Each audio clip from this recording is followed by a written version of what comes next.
Hi, I'm Sohail B. Ali and I welcome you all to Roosi Rubaru. Please hit the bell icon so you're notified every time I post a new video. Having a narcissistic relationship or being married to a narcissist can be an extremely painful experience. So it's important to understand and explore the different phases of a narcissistic relationship so you can take action before the damage gets too much. The first phase with a narcissist is always the love bombing phase. It is at this time that a narcissist places you on a pedestal. You mean the world to them. They say that they found their world in you. All their love, care, attention and support is for you.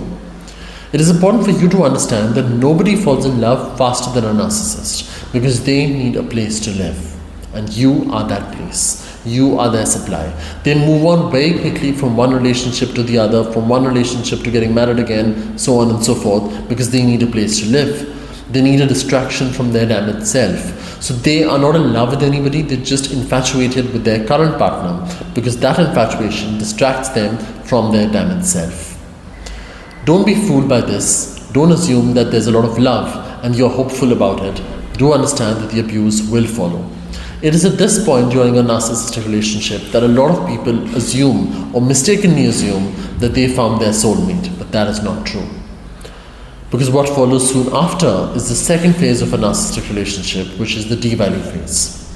It is now that the fantasy is out and the reality kicks in. The reality of who they are, their thoughts, their behavior, their actions start to emerge. After having a rosy love bombing phase with a narcissist, you seem to see a very different side of them. You suddenly become unimportant to them. Your thoughts, emotions, feelings don't matter to them anymore.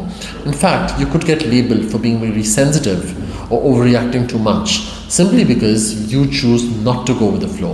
A narcissist always expects their relationships to go with the flow forever, but that's not possible. It's alright to go with the flow in a new relationship, but if you've been together for a while, it's only natural that you would expect commitment. Commitment does not always mean marriage, but you should at least know that there's a direction that your relationship is headed in.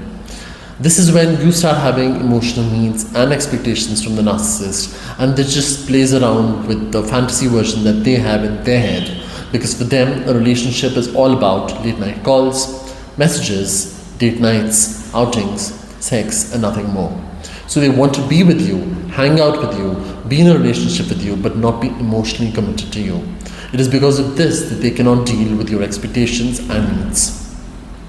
What follows after this is the most painful and the last part of a narcissistic relationship, which is the discard phase. After you've been devalued in the second phase, you are now discarded by the narcissist. They throw you out of their life, tossing you out like yesterday's garbage.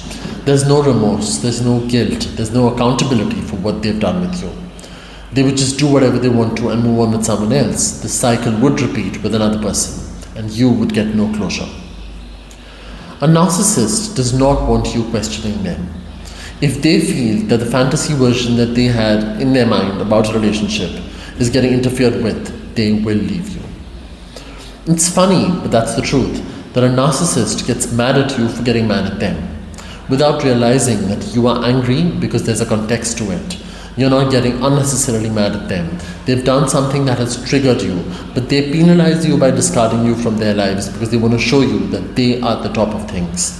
If you try challenging the status quo, if you try questioning them, if you try calling out their bad behavior, they will leave you. The discard will happen. These phases of a narcissistic relationship, starting with love bombing, moving on to the devalue phase, and finally ending with the discard phase, always plays out in every narcissistic relationship, or if you're married to a narcissistic person. What is important for you is to understand these phases, to see how this toxic pattern plays out in your life. The sooner you realize it, the sooner you're able to figure this out, the easier it's going to be for you to take the narcissist out of your life. If you've gone through this entire phase of love bombing, devalue and discard with someone, you know what I'm talking about, and it would be extremely painful, but you have to focus on your healing.